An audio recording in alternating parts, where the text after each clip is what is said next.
Hey everyone, this is John Gravino. Welcome to another edition of Soul Science. And today our topic is Atheists, They Don't Have No Songs. And you can see that right here. I call it an Advent reflection, or the alternative title, "'Tis the Season for Deconstructing Steve Martin." And, I was thinking I've got to do something for Christmas before Christmas gets here. And what a better topic than Steve Martin. Actually, Steve Martin is the composer of a song called Atheists Don't Have No Songs. And so he is the inspiration for the title of this episode. And believe it or not, I find a way to connect this to Christmas and to religion. And by the way, you can see up on the screen over here that I have the YouTube address where you can see the Steve Martin song. I highly recommend it. And so Steve Martin is getting to an interesting idea. He's expressing a dissatisfaction in a funny way. And some people would say, well, he's just goofing around. It's just a funny song. But the truth is that he is expressing a dissatisfaction with atheism, and he's pointing out that atheists lack something. And so the question I've got up here on the screen is, well, what else do they lack? And you can see this beautiful photograph I have of a Christmas tree, and you can see here today I'm sipping my tea from a beautiful Christmas-themed teacup. And let me move away from my microphone here, so I'm not too, I don't want my gulps to be in sense around. But I will tell you that when you're talking, it does help to have a beverage. So anyway, so what else do they lack? Well, they lack Christmas. And think about Steve Martin, the title of Steve Martin's song, Atheists Don't Have No Songs. Christmas, there are radio stations that do nothing but play Christmas songs from Thanksgiving all the way up until Christmas Day, for an entire month. The whole time, we just basically, Christians don't run out of songs, is basically my point. And so I thought, actually, Steve Martin's song is such an appropriate reflection for the season that we're in of Christmas, which is filled with so many memorable songs. And they not only do they not have any songs, they don't have, what holidays do they have? We've got Christmas. What do they got? We've got all the cool Christmas decorations. We've got beautiful Christmas trees. We've got Bing Crosby. We've got Silent Night, Frank Sinatra. We've got Mariah Carey, right? All I Want for Christmas. It's actually, I actually love that CD. And so it seems to me that maybe Steve Martin was on to something here. Maybe he's got something more than just a funny song. And I've got this question up on the screen. Is Steve Martin, possibly in a funny way raising a deeper question? Is Christianity more beautiful than atheism? Does Christianity actually contribute more beauty to the world than atheism does? And so I'm asking a question whether, and this is where we're deconstructing Steve Martin. He goes on the David Letterman show and he sings a funny song and he gets a lot of laughs and he's having a good time. But in our deconstruction, I'm asking whether Steve's song is actually pointing to a deeper reality. I think it might be. On the other hand, maybe it's just a funny, lighthearted pot shot at atheists. I like it either way. However, I have a quote from a very fancy fellow, intellectual fellow. His name is Ayaan de Botton. I hope I'm pronouncing that correctly. And he's quoted in The Guardian. I've got the URL up here. You can see this is from an article back in 2012. Let me read this to you. I think it makes the case that Steve Martin's song is really not a pot shot at all. Here's what Ayaan de Botton says. Ayaan de Botton, he's considered to be a philosopher and an intellectual, and he's also an avowed atheist. So here's what an atheist has to say. He says, why should religious people have the most beautiful buildings in the land? It's time atheists had their own versions of the great churches and cathedrals. And that's actually what this article is about. One of Elaine's ideas was to put a few atheist temples in London. He wanted to go ahead and do that. He didn't want to be, outshined by the Christians. And, you can see from this picture I've got up here. And by the way, I always, whenever I've got a quote, or I always have the URL or the credit. So you can see I've got the credit for this beautiful photograph.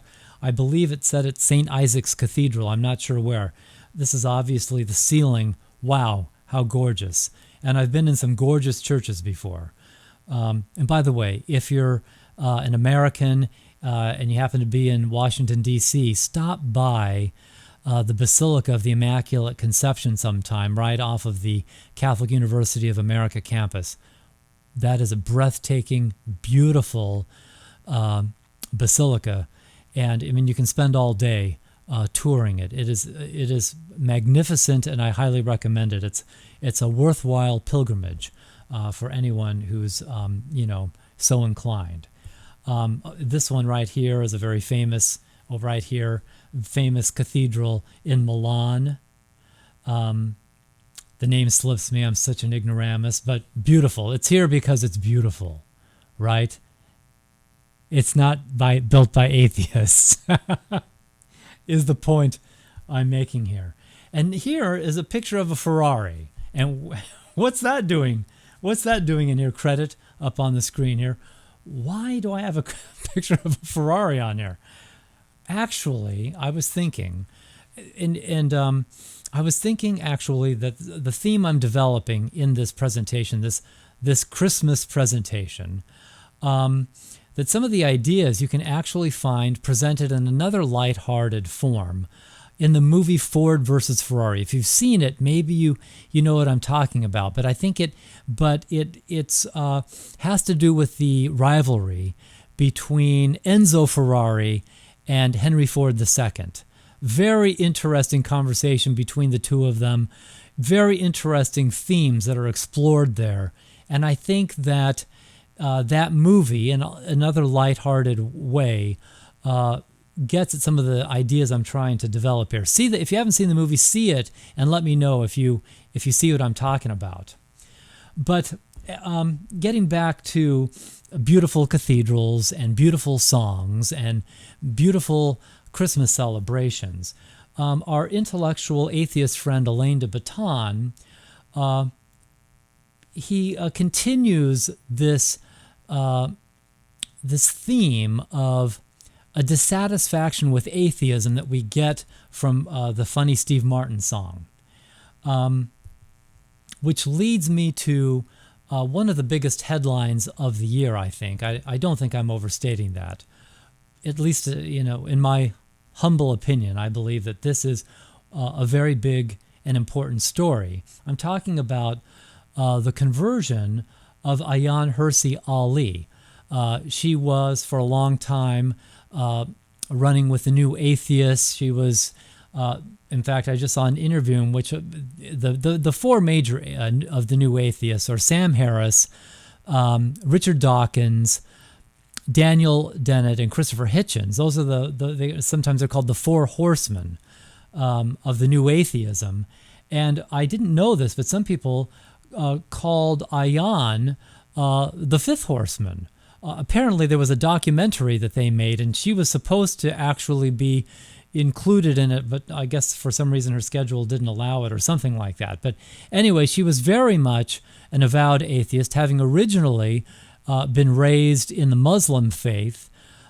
She left her Muslim faith and became an atheist, and she's got a very interesting story, and you can read about that elsewhere. I'm not going to get into that right here. But so she goes from being a Muslim to being a very prominent, well-known atheist, running with the fancy New Atheists and all their New York Times best-selling books, etc., etc.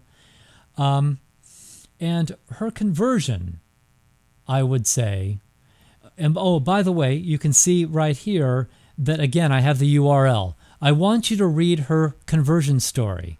She wrote an essay in the journal Unheard, and she's a regular columnist for them. And so this is the URL. Go to it and read it. It is a wonderful read. I found it to be quite inspiring. Here I am, a lifelong Christian, but I was so inspired by what she wrote. And so I recommend read it for yourself. You have to do that. In a separate, what happened was her essay in which she declared her newfound faith in Christianity. The essay went viral, and there was all kinds of talk on social media and everywhere about this very famous conversion. And so there was a follow-up that Unheard did. They interviewed her. And little clips of it have come out, and I get a lot of my stuff from Twitter, which now is called X. I haven't gotten used to the new name. But in one of these clips, and I've got the URL is right up here on the screen, she really speaks from the heart about a personal crisis in her life. Not from any particular event. There isn't a tragedy in her life or anything like that, but just a feeling of emptiness that she was having difficulty escaping, but which she found intolerable. And she talks about how she was seeing a therapist at the time, and how the therapist used the words spiritually bankrupt to describe Hirsi's situation. And so Ayaan, and I don't know what came first. I don't know if Ayaan was moving in a religious direction and that prompted the therapist's question. I don't know, because as I said, I was just looking at a clip, so I didn't get the whole story. I only know that she speaks about a personal darkness in her life. Her therapist speaks about spiritual bankruptcy and asks her to describe for her picture of God. And Ayaan, excuse me, and you got to see this clip. It's really moving. But Ayaan says, well, actually, having grown up in Islam, I have a very negative image of God. And, that's the reason why I rejected God, was because I didn't believe in God, and I believed the image I had of God was a hateful one, and that so therefore God was deserving of hate or disbelief, one or the other.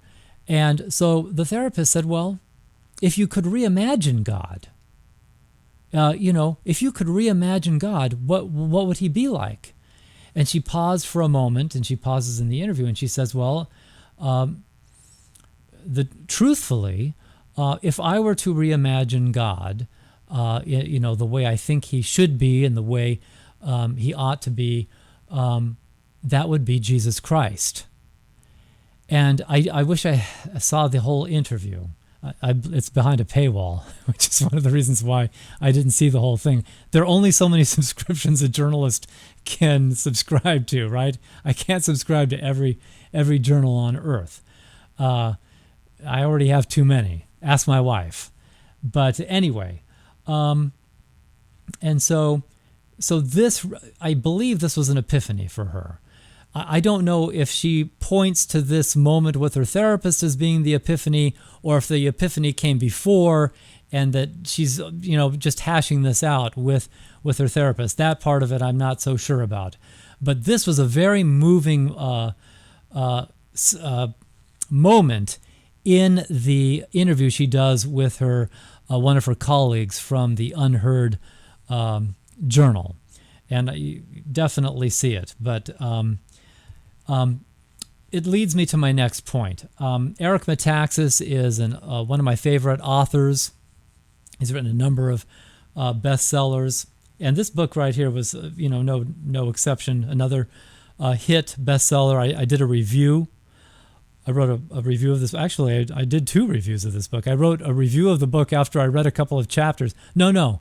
I did a review of this book as I was reading a review. I was reading a review, I think from Newsweek or as an excerpt, and I was so blown away by it that I hadn't even bought the book yet. And I just got on my blog and started hammering away because I was so excited about the excerpt that I had read. It's about an archaeologist actually discovered biblical Sodom, and what they find is remarkable. They actually found a place that was vaporized, and they have the scientific evidence to show it. But that's for another time. That's not what I want to talk about. Then I read the book, and I wrote another review of it, and that review focused on 2 existentialist philosophers, Jean-Paul Sartre and Albert Camus. Metaxas tells the story of both of their conversions. Apparently, Albert Camus was an incomplete conversion because he was killed in a terrible automobile accident before he converted. But he wrote about his feeling of a need for conversion, and I thought this was such a powerful couple of chapters in Eric's book. But Jean-Paul Sartre actually did convert. And apparently there's some controversy. Some people say, well, no, he didn't. That's just made up. But actually, Metaxas has it well documented, and Simone de Beauvoir is quoted. Apparently, Simone de Beauvoir acknowledged that he was, in fact, baptized on his deathbed. And from the quote that I read, she attributed his conversion to Christianity, to Catholicism, to senility. That's the quote I get from the Eric Metaxas book, which was quite amusing. But anyway, Metaxas has excellent documentation for the fact of Sartre's conversion, and both Sartre and Camus speak of their dissatisfaction and their feeling of emptiness, of a personal crisis of meaning in their life. It sounds exactly like Ayaan's testimony on her in her interview piece. And so here, this happened, 60 years ago, however long ago these fellows converted. This seems to be an important repeating episode in 20th century history, a dissatisfaction with atheism. If you saw my first episode of Soul Science, I definitely have a theory to explain this dissatisfaction. I'll get to that in this in our talk here. But anyway, here's if you want, I recommend actually read my review on the stream.org. I get into more detail into Jean-Paul Sartre's conversion and what Albert Camus had to say. But what you'll see is how closely their viewpoints align with Ayaan Hirsi Ali's viewpoint as well. It's this dissatisfaction, this sense of meaninglessness. And so I want to get back to Ayaan's essay in which she reveals her conversion to Christianity. So this comes from her. I took out a couple of excerpts, so just listen to this. You can read it up on the screen here. That Judeo-Christian legacy consists of an elaborate set of ideas and institutions, from the nation-state and the rule of law to the institutions of science, health, and learning. As Tom Holland has shown in his marvelous book Dominion, all sorts of apparently secular freedoms of the market, of conscience, and of the press find their roots in Christianity. This is Ayaan's, this is in her essay. I've got the URL up here. Go and read it. It is an eloquent testimony to the wonderful fruit of the Christian faith. But I've got Tom Holland's book here, and I agree with her that it is an amazing book. It's can you see that? Let's see. I guess I want it over here, I guess. So anyway, here's the book, Tom Holland's essay, Dominion.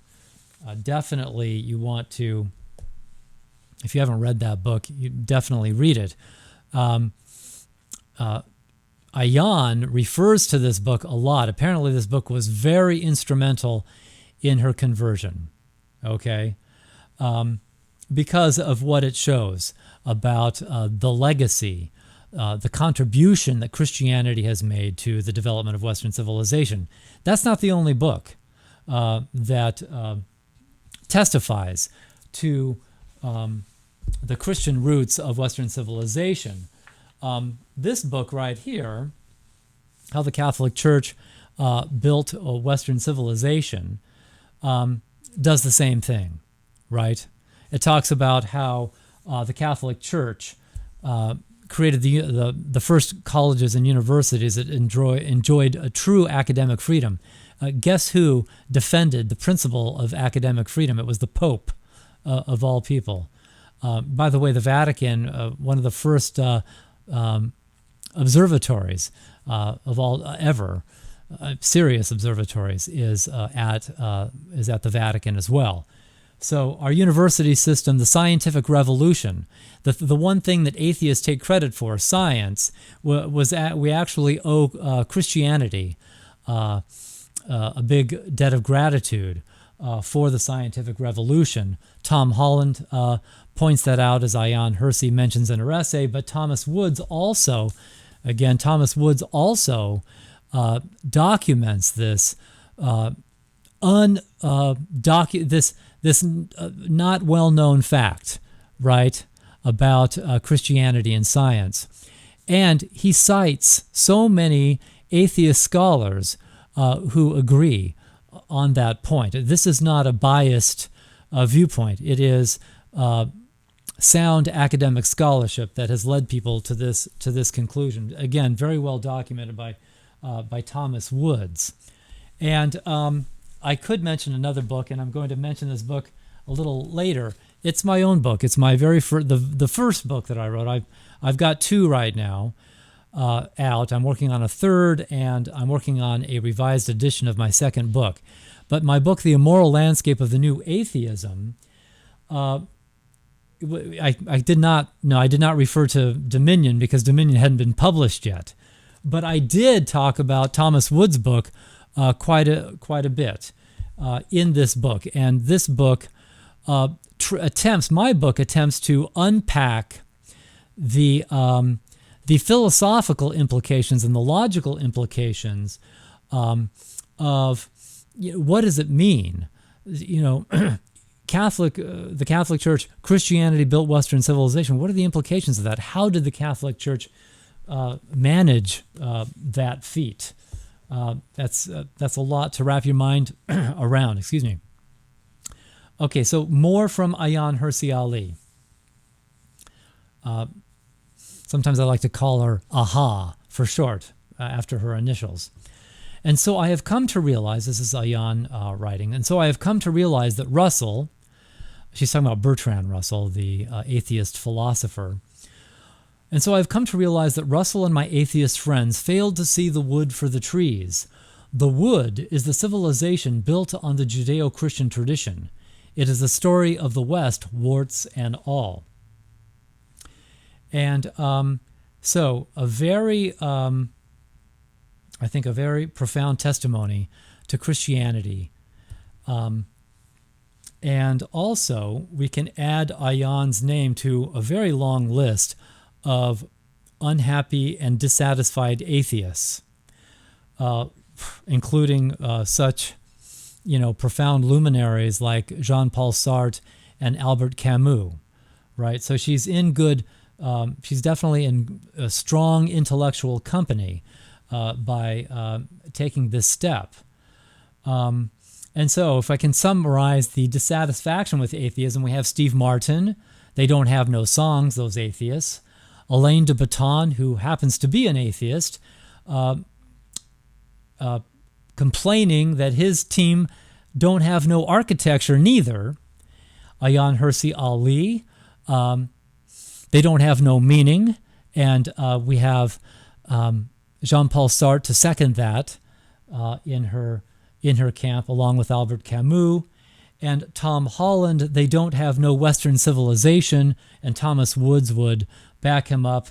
And we have me. They don't have no Christmas, neither. And they don't have no Bing Crosby, and they don't have no Christmas trees, and they don't have no eggnog either. I don't have eggnog in here. I didn't think it would be good for my throat during this podcast, but I do have some hot tea here. And I just love Christmas. So, we've got a theme. Atheism seems to be lacking. No, it isn't just some funny Steve Martin song, right? We have atheists themselves consistently expressing dissatisfaction with their own worldview. The young intellectual Alain de Botton, and going back to the existentialist philosophers of the 20th century, Albert Camus, Jean-Paul Sartre.